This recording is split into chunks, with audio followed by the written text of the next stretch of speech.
apa yang terjadi di Pulau Rempang itu sebenarnya kalau kita lihat mirip yang terjadi di Palestina, terjadi di tepi barat, terjadi di Gaza gitu. Jadi ada penggusuran paksa dari kekuasaan gitu ya, dengan membawa modal dan senjata tentunya ya. Nah, ketika masyarakat adat atau komunitas masyarakat di suatu wilayah itu tidak mau berpindah atau digusur, tentu itu adalah hak mereka sebagai warga negara, hak mereka atas tanah yang telah mereka tempati ratusan tahun ya gitu. Jadi catatan tentang masyarakat adat yang tinggal di Pulau Rempang itu sejak abad ke-18 itu sudah dicatat gitu. Dan tentu undang-undang hukum ulayat itu sebenarnya lebih kuat daripada hukum positif atau kompilasi modern yang kita pakai hari ini gitu. Nah, pemerintah kita kali ini atas nama investasi, pembangunan dan kemajuan tetap saja ingin memaksa bahwa proyek di Pulau Rempang itu harus berjalan gitu. Ya saat ini Pulau Rempang itu tidak ada kejelasan gitu. Dan beberapa aktivis Pulau Rempang itu masih di dalam penjara gitu. Salah satunya Bang Long atau Awi yang gondrong itu. Jadi beliau masih di dalam penjara hari ini, tidak ada kepastian gitu. Nah, ini sebenarnya kenapa Pulau Rempang itu beritanya tiba-tiba hilang hari ini. Dulu sempat viral gitu. Ya karena memang sepertinya kekuasaan atau para pemodal memang menutupi tentang Pulau Rempang ini gitu.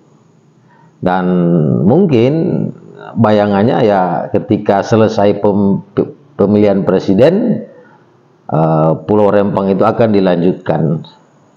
Otomatis penggusuran akan tetap berlangsung gitu.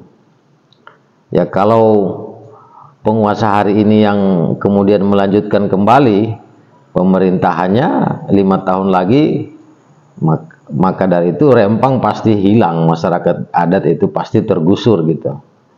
Nah, hari ini masih ditahan karena mungkin masih dalam kontestasi pilpres gitu kan, sedang mencari dukungan suara gitu, sehingga aktivitas di Pulau Rempang hari ini penggusurannya terhenti gitu.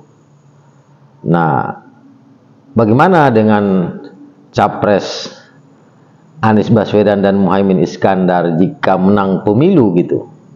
Apakah proyek Pulau Rempang ini akan dilanjutkan atau dihentikan atau dicari win-win solutionnya gitu? Nah, menurutku sebenarnya Anies Muhaimin atau pasangan Amin ini harus menghentikan penggusuran paksa di Pulau Rempang ini, karena memang ini seperti the new occupation gitu. Jadi ini bagian dari penjajahan, cara-cara penjajah, perampok atau VOC atau Zionisme di Palestina ya mirip-mirip begini, penggusuran paksa di Pulau Rempang dengan berbagai macam cara, teror, pembelian manusia dengan uang, sogok menyogok, membawa senjata gitu kan, menakut-nakuti gitu, penyerobotan gitu. Jadi parah deh Pulau Rempang ini di tengah Indonesia yang telah merdeka, ternyata kejadian-kejadian itu masih sering terjadi, dan mungkin bukan hanya di Pulau Rempang seperti itu, bisa terjadi di pulau yang lain atau di tanah daratan yang lainnya. Banyak kisah-kisah seperti itu. Jadi memang ini menandakan Indonesia memang belum menjalankan cita-cita atau dasar negara tentang kemanusiaan, tentang keadilan.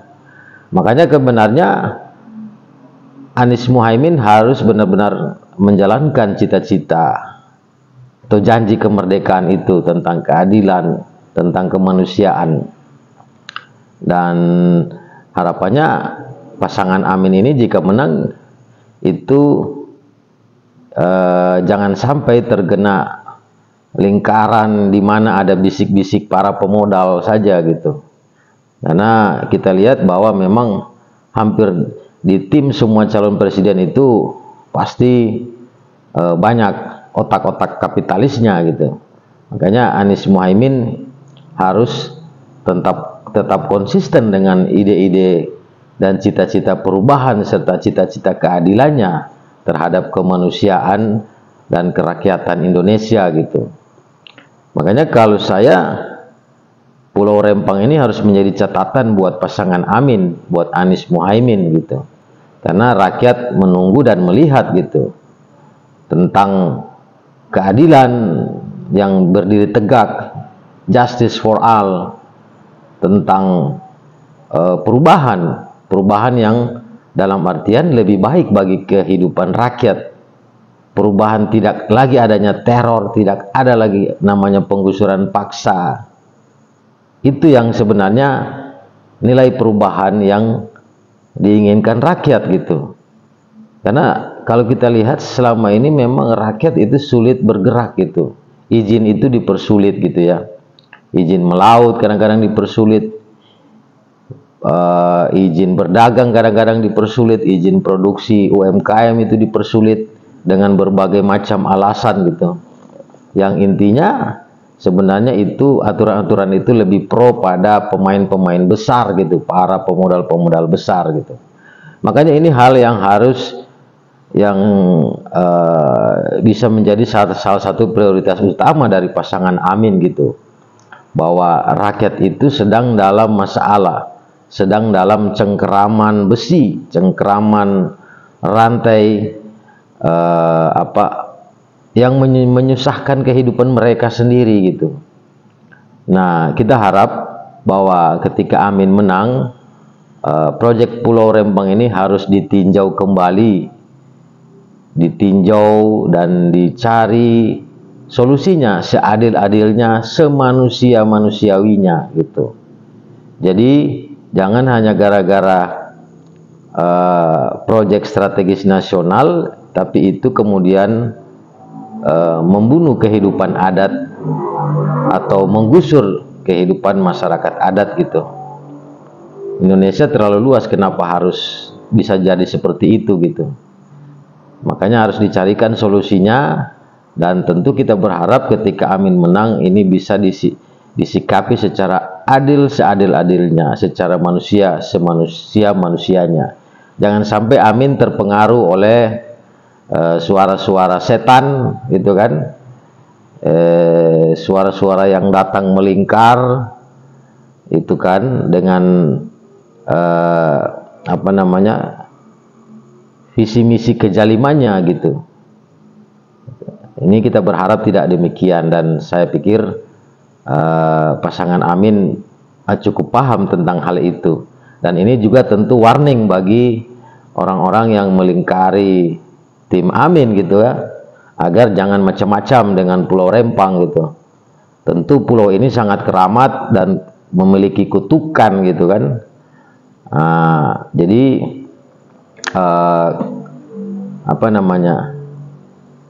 ini bukan hanya bicara sebuah pulau kecil kemudian masyarakat itu direlokasi, kemudian diganti rugi.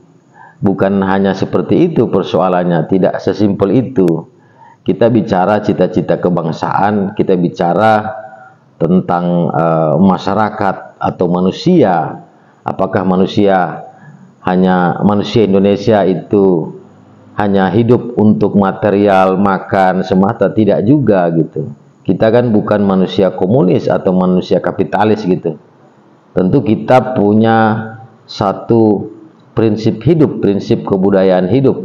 Salah satunya masyarakat atau prinsip masyarakat Melayu di Pulau Rempang itu sendiri. Masyarakat yang hidup dengan laut dan pulau gitu. Dan itu kita tidak mungkin membunuh kebudayaan hidup mereka. Karena tentu itu melanggar undang-undang dan cita-cita dari dasar berdirinya Republik Indonesia. ada dalam Pancasila tentang kemanusiaan yang adil dan beradab gitu. Jadi kita tentu berharap pasangan Amin itu jika menang itu harus bisa mengkoreksi kejadian-kejadian sadis di Pulau Rempang ini secara manusiawi dan adil gitu. Jadi jangan sampai terpengaruh oleh lingkaran-lingkaran setan itu lagi gitu, yang masuk lewat tim sukses gitu. Semoga ini tidak terjadi dan kita berharap pasangan Amin menang, karena kita melihat Anies dan Muhaimin tidak memiliki karakter penjajah, tidak memiliki karakter perampok gitu. Kita berharap demikian. Insya Allah Amin menang. Assalamualaikum warahmatullahi wabarakatuh dan salam Indonesia.